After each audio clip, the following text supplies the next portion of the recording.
द्वारपाल बन आए। भगवान कृष्ण ने आक्रमण किया बाणासुर के ऊपर, तो बाणासुर ने भगवान शंकर से कहा, आप मेरी रक्षा करो, आप मेरे द्वारपाल। अब तो भगवान शंकर को युद्ध में आना पड़ा, और भगवान शंकर अपनी संपूर्ण सेना लेकर के भगवान श्री कृष्ण से युद्ध करने के लिए आ गए। इस युद्ध का वर्णन जो भागवत में बड़ा विलक्षण है महाराज। भगवान शंकर अकेले नहीं आए, शंकर जी आए, उनकी देवी दुर्गा आ गई अपने संघ पर सवार होकर अपनी सेना लेकर। गणेश जी महाराज अपनी संपूर्ण सेना लेकर के, कार्तिकेय भगवान आ गए, और इधर से भगवान अकेले अपनी सेना लेकर। बड़ा भयंकर युद्ध हुआ। उस युद्ध में भगवान शंकर की संपूर्ण सेना को भगवान ने पराजित कर दिया।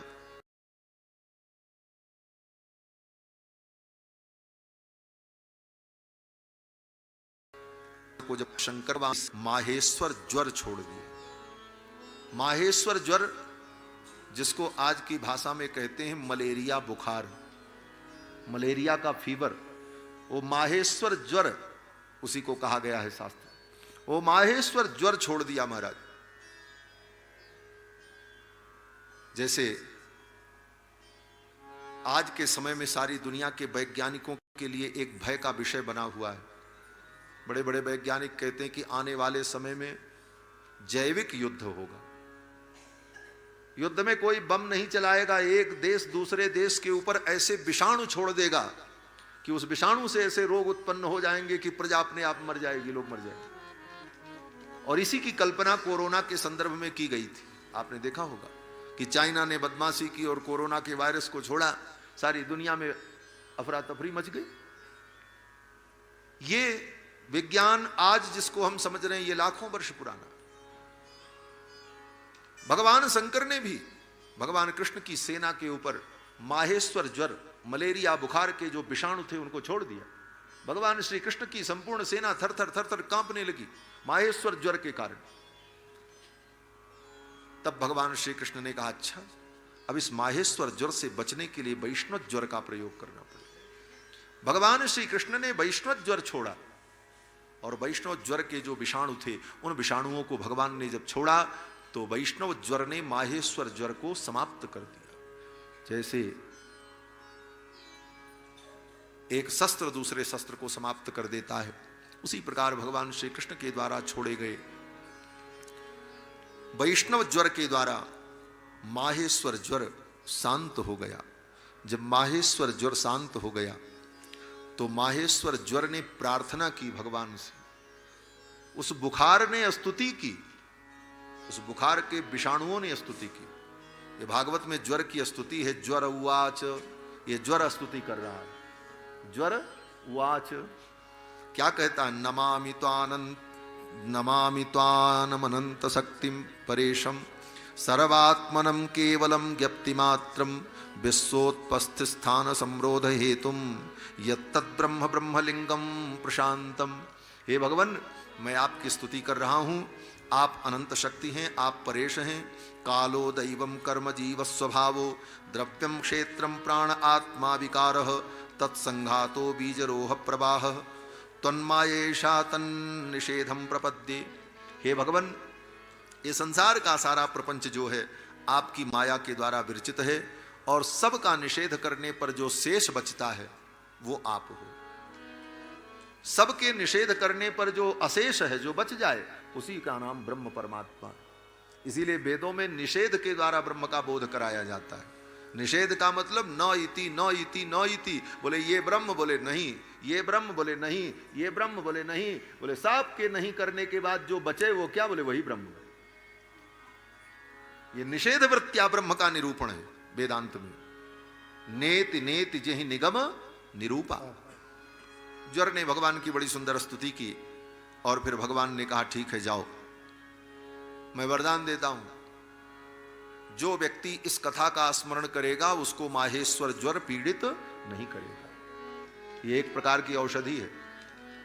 किसी को मलेरिया बुखार हो जाए और दवा देने पर भी टेम्परेचर न उतर रहा हो, तो भागवत के इस प्रसंग का पाठ करे अथवा इसका चिंतन करे तो उसका बुखार घट जाता है। चिकित्सा भी कई प्रकार की होती है, तांत्रिक, मांत्रिक, औषधीय, अनेक प्रकार की चिकित्सा का शास्त्र में वर्णन है। चिकित्सा केवल औषधि से ही नहीं होती, मंत्र से भी होती है, तंत्र से भी होती है। और आयुर्वेद शास्त्र में तो सबका वर्णन है। हमारे यहाँ आयुर्वेद शास्त्र में चरक ने, सुश्रुत ने, माधव ने अपने ग्रंथों में, आयुर्वेद के ग्रंथों में जो वर्णन किया है उठा करके पढ़ लेना। औषधि का भी वर्णन किया है कि अमुक औषधि खाने से अमुक रोग ठीक होता है, और मंत्रों का भी वर्णन किया है आयुर्वेद में। विष्णु सहस्त्र नाम के पाठ से शुगर की बीमारी, मधुमेह दूर हो जाता है, ये लिखा है।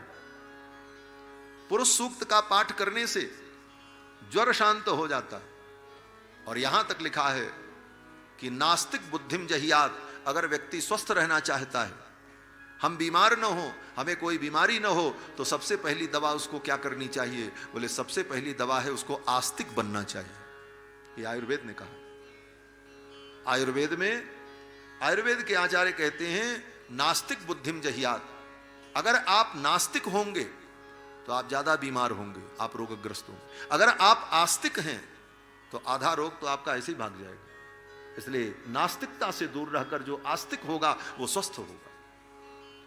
तो आयुर्वेद में सब प्रकार की चिकित्सा का वर्णन है। तंत्र चिकित्सा, मंत्र चिकित्सा, औषधीय चिकित्सा, तो यह भी एक चिकित्सा है। किसी को बुखार हो तो इस प्रसंग का पाठ करे तो उसका बुखार घट जाता है, उसे स्वास्थ्य लाभ होता है। योनौ स्मरति संवादम तस्य तन्न भवेद भवेम।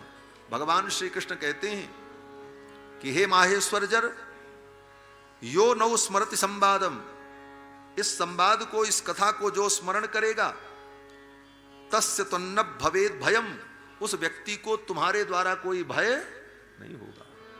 ये भगवान का वचन है भागवत में, कृष्ण भगवान का। इत्युक्तो अच्युत मानम्य गतो माहेश्वरो ज्वरः। माहेश्वर ज्वर ने कहा, माहेश्वर ज्वर ने भगवान के चरणों में प्रणाम किया और प्रणाम करके माहेश्वर ज्वर चला गया। भगवान शंकर ने बाणासुर को पकड़ लिया। ओ भगवान कृष्ण ने बाणासुर को पकड़ा और अपनी तलवार निकाली। भगवान शंकर सामने आकर के खड़े हो गए।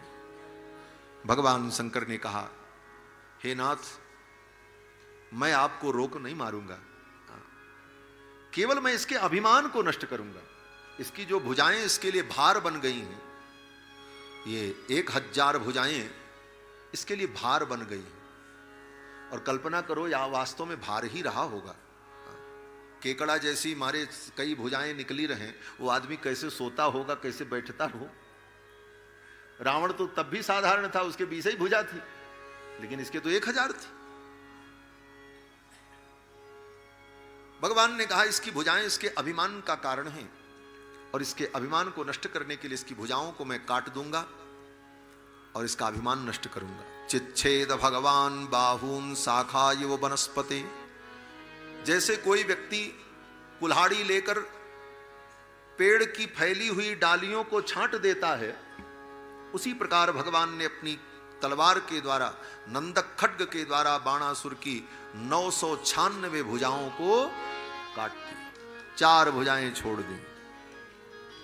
बाणासुर का अभिमान समाप्त हो गया। भगवान ने कहा शंकर जी से, भोलेनाथ, इसको मैं वैसे भी नहीं मारता। बोले क्यों? क्योंकि इसके परबाबा को मैंने वचन दिया। बाणासुर के परबाबा कौन? बोले प्रहलाद जी।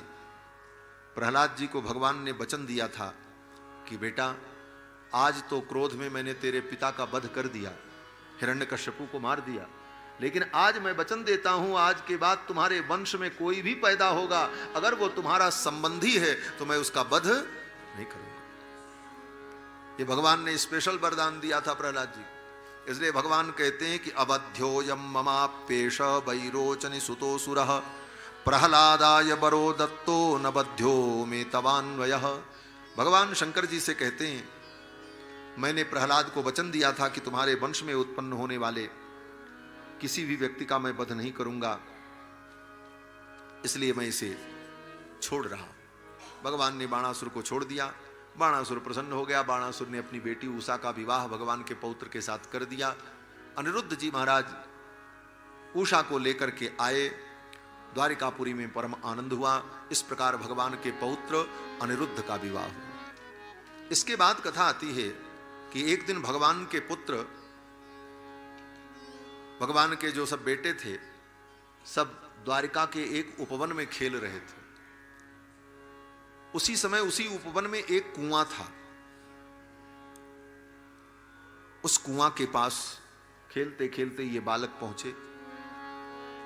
सोचा इस कुएं में पानी होगा, पीने की इच्छा थी, प्यास लगी थी। जाकर के कुआं में देखा तो उस कुआं में पानी नहीं था। जलम निरुदके कूपे ददृशु सत्वमद्भुतम।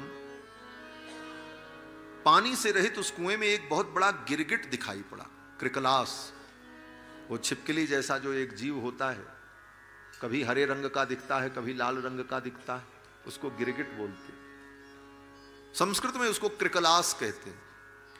बड़ा विशालकाय क्रिकलास उस कुएं के अंदर दिखाई पड़ा। बच्चों ने कोशिश की उसको बाहर निकालें, लेकिन निकाल नहीं पाए। तो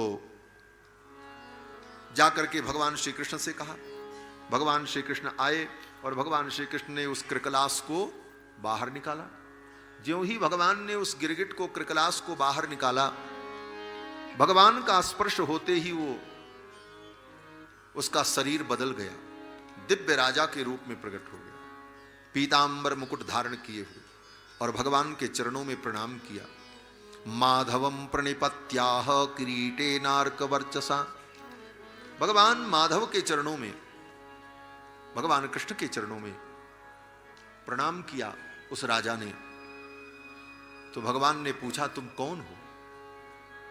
तो उस राजा ने कहा, नृगो नाम नरेंद्रोहम इक्ष्वाकुतनय प्रभो। मैं इक्ष्वाकु का पुत्र नृग हूं। रघुकुल के जो राजा थे महाराज इक्ष्वाकु, वो मनुवंश के, सूर्य वंश के राजा इक्ष्वाकु रघु के पहले थे।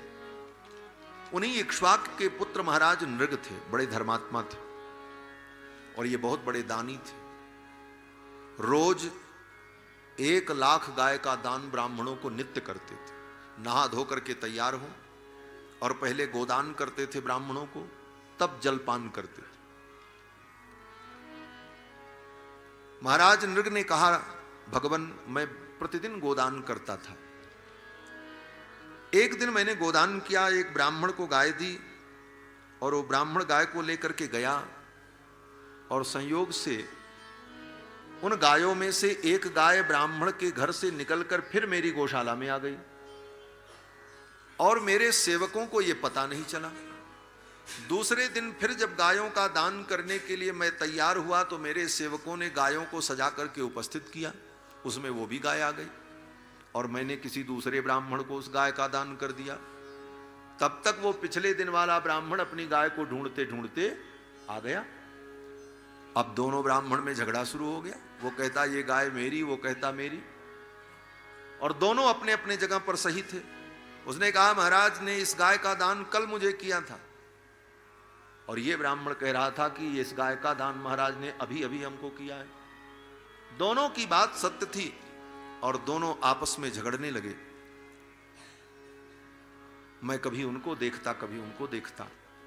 अंत में झगड़ते झगड़ते दोनों ब्राह्मणों को क्रोध आ गया और दोनों ब्राह्मणों ने कहा, राजन तुम बहुत बड़े दानी बनते हो, दान देकर के ब्राह्मणों में झगड़ा करा दिया और अब सिर घुमा रहे हो, कभी इधर देखते हो कभी उधर देख रहे हो, रंग बदलते हो। जाओ क्रिकलास हो जाओ, गिरगिट हो।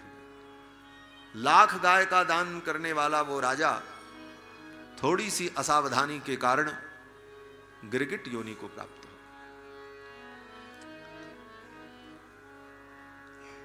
चरणों में गिर करके प्रार्थना की, मेरा उद्धार कब होगा? उन ब्राह्मणों ने कहा, जब द्वापर युग में भगवान श्री कृष्ण का अवतार होगा तो भगवान श्री कृष्ण के करारविंद का स्पर्श होते ही तुम शाप मुक्त होकर उत्तम लोक को प्राप्त कर लोगे। तो हे भगवान, आज आपके द्वारा मेरे ऊपर कृपा हुई और मैं इस पाप योनि से मुक्त होकर दिव्य लोक को जा रहा हूं। महाराज नृग ने भगवान को प्रणाम किया और महाराज नृग विदा हो गए।